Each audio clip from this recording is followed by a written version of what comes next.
여러분 안녕하십니까? 뉴스투데이 제주입니다. 예산 파행과 인사 파동으로 제주도와 의회의 소통이 단절된 가운데 구성지 도의장이 소통을 통한 협력 정치를 제안했습니다. 원희룡 지사도 의회와의 협력이 필요하다고 밝혀 협력 정치가 과연 복원될 수 있을지 주목됩니다. 현재훈 기자입니다. 구성지 도의장은 도정과 의정이 극한 대립으로 치달으면서 도민 피해만 불러왔다며 협력의 정치를 원희룡 지사에게 제안했습니다. 그리고 그 조화로움이 제주를 위한, 도민을 위한 길이라면 우리는 다 내려놓고 새로운 자세로 서로에게 다가설 수 있어야 합니다.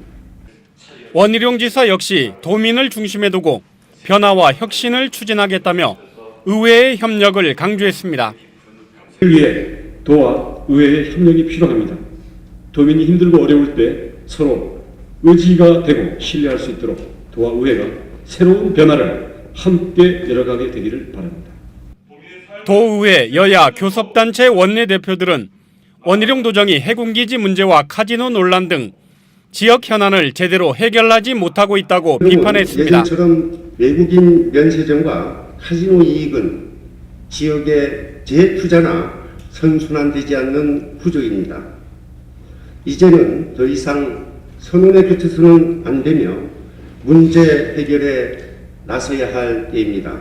대체부지나 인근 지역 민영 아파트 매입 등의 굴욕적인 해결 방안조차 깡그리 무시되었던 날이었음을 도민들은 결코 잊지 않을 것임을 엄중히 경고합니다. 원 지사는 해군의 행정 대집행에 대해 안타깝고 유감스럽다고 말하고 강정마을의 명예회복과 주민들의 아픔을 치유하는 데 노력하겠다고 말했습니다.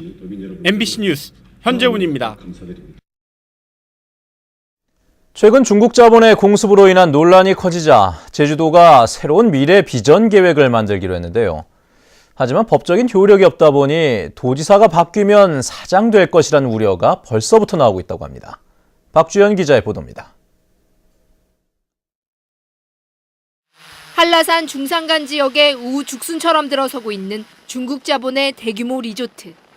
환경 파괴는 물론 부동산 폭등과 함께 제주의 정체성까지 훼손한다는 비판이 높아지고 있습니다.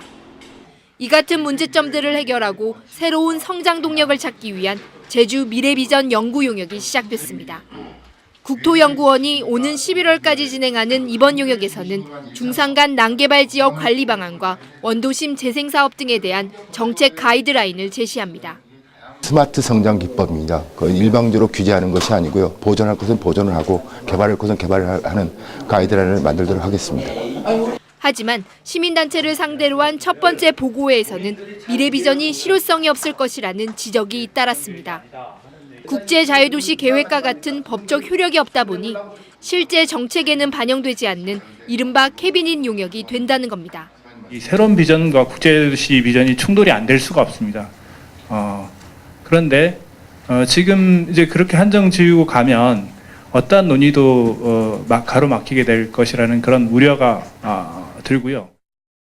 앞으로 도정이 바뀌고 사실 여기 있는 공직자들 분들도 자기 보직이 바뀌고 역할이 바꿔지다 보면 이런 계획이 앞으로 지속적으로 실행이 될지에 대한 의문이 많이 듭니다. 특히 2030년 이후까지 제주의 장기적인 미래를 설계한다면서 연구기간은 10달뿐이어서 보여주기식 전시행정이라는 비판도 나오고 있습니다.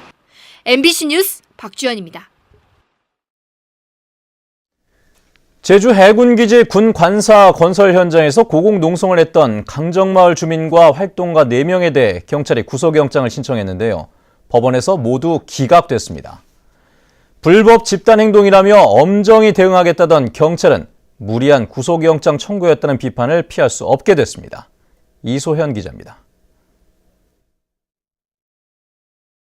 제주 해군기지 관사 반대 농성을 하다 특수공무집행방해 혐의로 구속영장이 신청된 조경철 강정마을 회장과 고건일 부회장. 경찰에 연행됐다가 석방된 지 사흘 만에 영장심사를 받기 위해 활동가 2명과 함께 법원에 출두했습니다.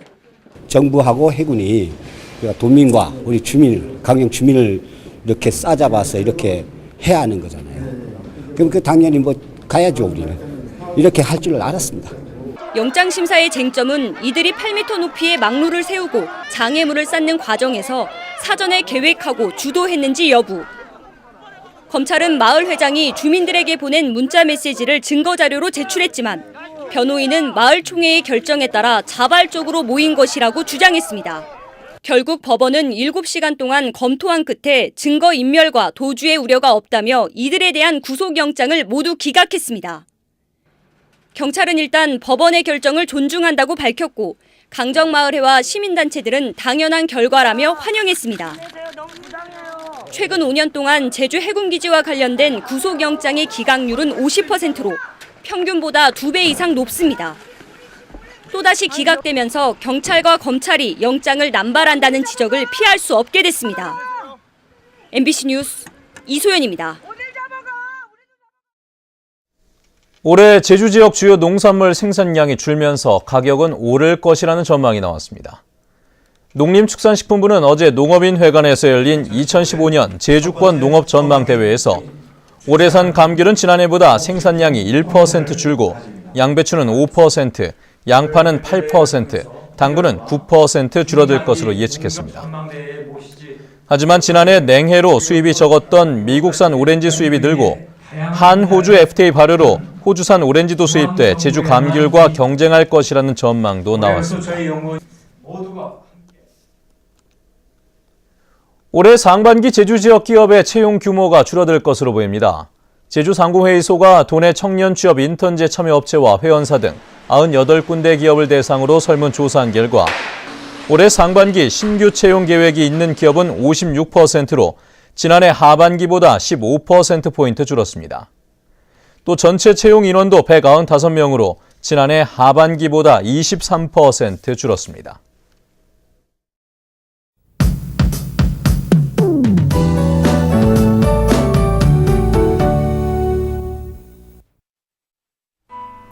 네, 오늘은 봄이 시작된다는 절기 입춘입니다. 절기답게 출근길 큰 추위는 없는데요. 하지만 낮부터는 찬바람이 불면서 기온이 오르지 못하겠습니다.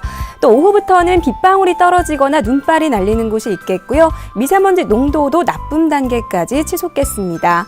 이 비나 눈은 내일 오전까지 이어진 뒤 그치겠지만 산간에는 꽤 많은 눈이 내리면서 월동장구를 꼭 챙기셔야겠고요. 내일도 찬바람이 강하게 불면서 체감온도를 끌어내리겠습니다. 다음은 자세한 지역별 날씨입니다. 네, 아침 출근길 대체로 구름 많은 가운데 북부 지역의 기온 종일 6도 내외에 머물겠습니다. 서부 지역의 기온 어제 아침보다 조금 높은 모습인데요. 하지만 낮 기온은 7도로 어제보다 조금 쌀쌀하겠습니다. 남원의 현재 기온 5도, 안덕과 서기 6도, 낮 기온은 8도 안팎이 예상됩니다. 네, 동부 지역도 낮부터는 평년보다 낮은 기온을 보이겠고요. 현재 성판악의 기온 영하 1도, 윗세오름 영하 8도 나타내고 있습니다. 섬적의 기온 6도 내외를 오르내리겠습니다. 네, 해상에는 물결이 점차 높게 일겠습니다. 현재 김해공항에는 비가 내리고 있고요. 김포와 청주공항에는 옅은 안개가 낀 모습입니다. 네, 오늘 낮부터 내일까지는 제법 쌀쌀하겠고요. 그 이후로는 평년보다 포근한 날씨가 이어지겠습니다. 날씨였습니다. 어젯밤 11시 10분쯤 서귀포 남쪽 13km 해상에서 조업을 하던 139톤급 부산선적 저인망 동창호에서 그물을 끌어올리는 작업을 하는 도중 로프가 선원들을 덮쳐 중국인 41살 순모 씨가 숨지고 46살 서모 씨 등 3명이 크게 다쳐 병원으로 옮겨졌습니다. 해경은 체인에 고정핀이 빠지면서 로프가 튕겨나갔다는 선원들의 말을 바탕으로 정확한 사고 경위를 조사하고 있습니다. 어제 오후 5시 15분 제주공항을 출발해 김포공항으로 가려던 제주항공 항공기에서 승객 1명이 공황장애 증상을 호소했습니다. 제주항공은 승객을 관계기관에 인계한 뒤 항공기에서 내리도록 했고 승객이 내린 뒤 보안검색을 다시 하면서 예정 시각보다 35분 늦게 출발하는 소동이 빚어졌습니다. 담배값이 오르고 금연구역이 늘면서 금연클리닉이 인기를 끌고 있습니다. 제주시와 서귀포시에 따르면 지난달 도내 보건소 6군데 금연클리닉에 새로 등록한 사람은 1,863명으로 지난해 같은 기간에 440명보다 3배 이상 늘었습니다. 금연 클리닉에서는 상담사가 지속적으로 흡연자를 관리하면서 니코틴 패치와 금연검도 제공합니다. 제주의 전통 이사철인 신구간에 이사하는 가구가 줄면서 쓰레기 발생량도 평소와 비슷했던 것으로 나타났습니다. 제주시는 신구간 기간인 지난달 25일부터 지난 1일까지 하루 평균 쓰레기 발생량은 530톤으로 평소보다 4% 늘었다고 밝혔습니다.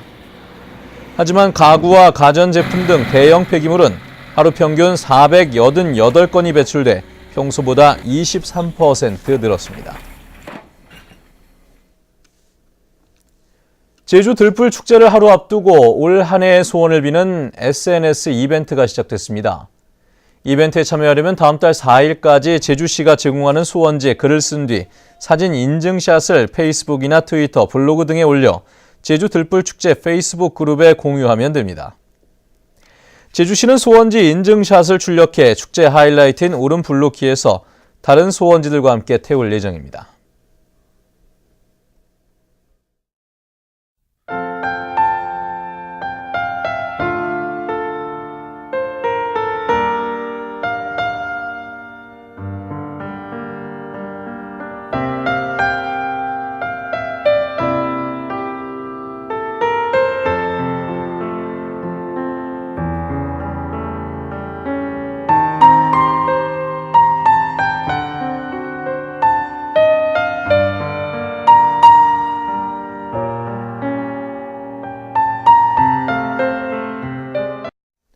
네, 뉴스투데이 제주를 마칩니다. 시청해주신 여러분 고맙습니다.